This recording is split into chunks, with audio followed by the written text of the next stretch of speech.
Welcome to the quiet space of still mind Dharma. Dear friend, isn't it a heartbreaking paradox of our time? We live in an era where we can instantly connect with thousands of people across the globe through a glowing screen, yet we have never felt so profoundly isolated. We build magnificent houses filled with smart devices designed to make our lives effortless, yet our minds are constantly exhausted, running a relentless race that has no finish line. We accumulate more wealth, more titles, and more virtual applause than any generation before us. Yet at the end of the day, when the screen goes dark and the room falls silent, a vast, echoing emptiness remains. We possess everything the world says we should want, but we have somehow lost the very essence of who we are. This exhaustion you feel, this deep-seated fear of not being enough, of losing what you have, or of being judged by others, it is because we have forgotten how to be trees. We live entirely on the surface, frantically painting our wilted leaves green, desperately trying to glue the falling leaves back onto the branches, terrified of the impending autumn. We are so fixated on the fragile canopy of our identities, our jobs and our relationships, that we have completely disconnected from our deep, silent roots. But what if I told you that the autumn wind you fear so much is not your enemy?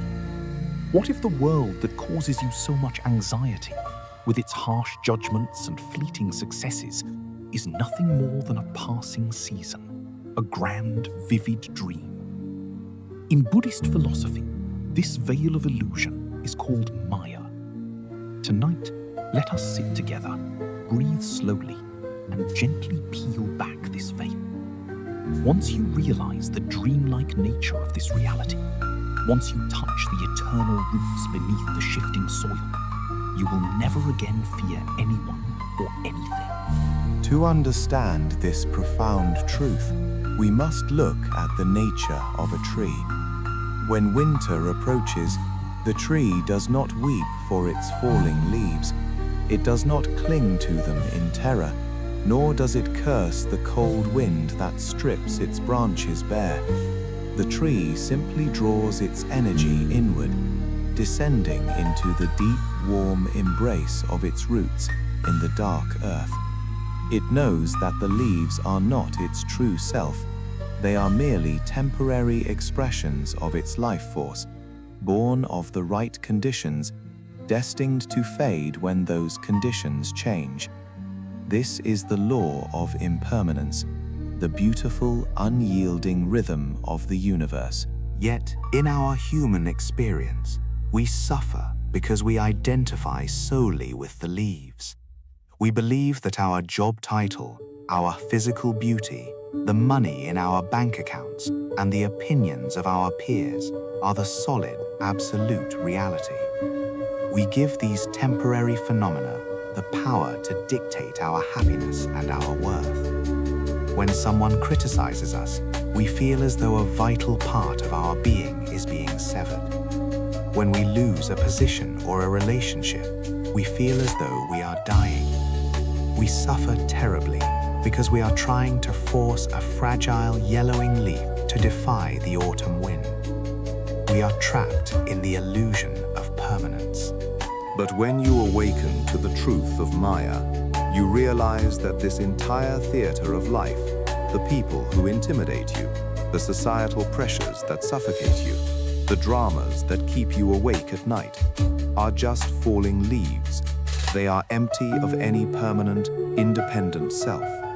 The boss who yells at you, the colleague who undermines you, they too are just fragile leaves being blown about by the winds of their own ignorance and suffering. When you see this, fear instantly dissolves into compassion. You no longer need to fight the wind. You simply sink your awareness deep into your roots, resting in the silent, eternal witness within you that was never born and can never die.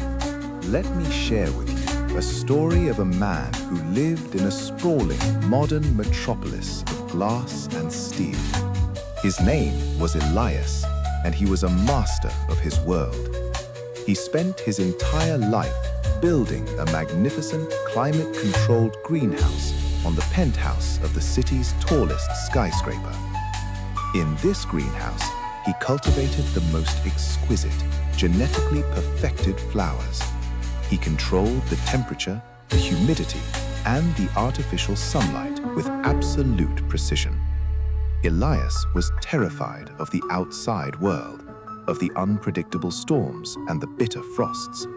He believed that if he could just control every variable, he would be safe. He would be happy. One day, a catastrophic power failure struck the city. The artificial lights died, the temperature plummeted, and the glass walls of the penthouse cracked under the force of a sudden, brutal winter storm. Elias watched in absolute horror as his perfect, flawless flowers withered and blackened before his eyes in a matter of hours. He collapsed onto the cold floor, feeling that his entire life, his very identity, had been destroyed. He lay there in the freezing darkness, waiting for the end.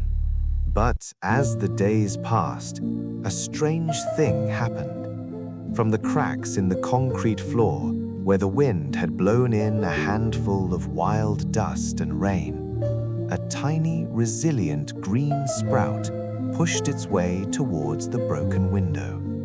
It was just a common weed, but it possessed a vitality that none of Elias's engineered flowers ever had. An old maintenance worker, finding Elias shivering in the ruins, pointed to the little sprout and smiled. He told Elias that true life does not happen in a controlled, artificial bubble. True life is the unbreakable seed that sleeps in the dirt, waiting for the storm to break the shell so it can finally grow.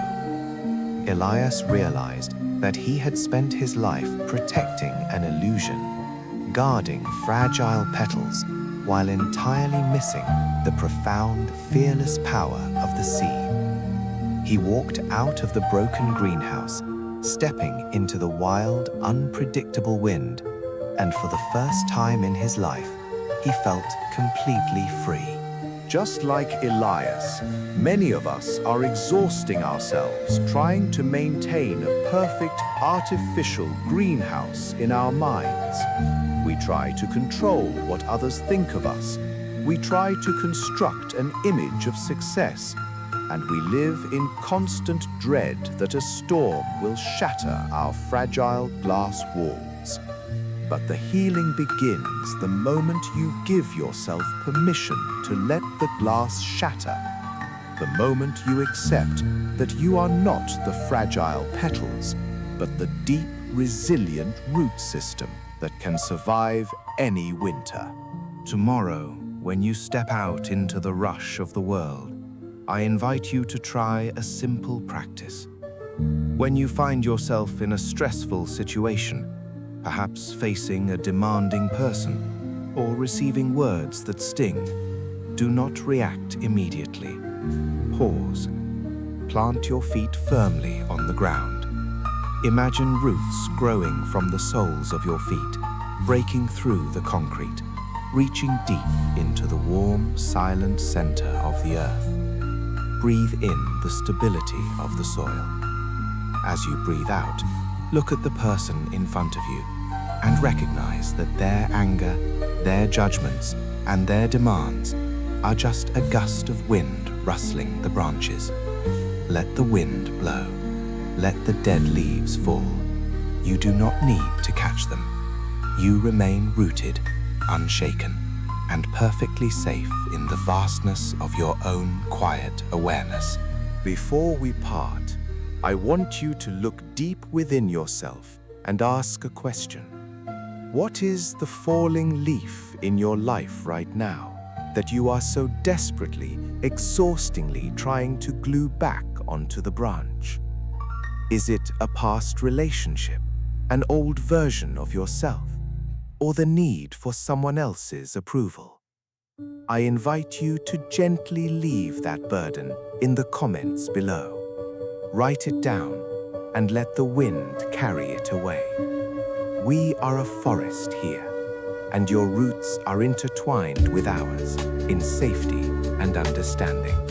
The journey through the fog of illusion brings us back to the clearest truth of all. Peace is not found by conquering. Stop fearing the judgments of those who are also caught in the dream. Your soul becomes as vast and unburdened as a clear autumn sky. May you always remember the unshakable strength of your own roots. May you walk through this life with the fearless grace of a tree that knows spring will always return.